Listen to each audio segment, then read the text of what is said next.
আমার ক্যাটকে স্কুলে এনেছি। হ্যাঁ, কেউ আসতেছে, ওকে তাড়াতাড়ি ব্যাগে ঢুকিয়ে নে। আওয়াজ করবি না, তাহলে বুঝে যাবে।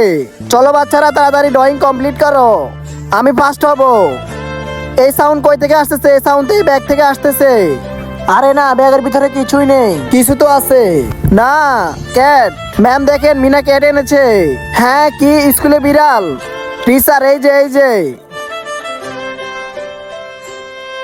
মিনা, তুমি ওকে স্কুলে এনেছো? কি মজা, বিড়াল বাইরে ফেলে দিব। বিড়াল স্কুলে রাখা যাবে না। টিচার, আমার বিড়ালকে বাইরে রেখে দিবে। কি করি? আরে মিনা, কি করতেছে? তার আগে তুমি দুধ খেতে ভালোবাসো নাকি মদ খেতে ভালোবাসো? যদি দুধ খেতে ভালোবাসো তাহলে এই ভিডিওতে লাইক করে চ্যানেলটিকে সাবস্ক্রাইব করে দিবে। মিনা, ওকে তো আমি। এইটা কি করলে তুমি? উঠো, ক্লাসের বাইরে যাও। এরকম করলো কেন? আমার বন্ধু আমি এসে গেছি, তোকে কিভাবে একলা ছাড়ি? এইরকম ভিডিওর জন্য কমেন্ট করো।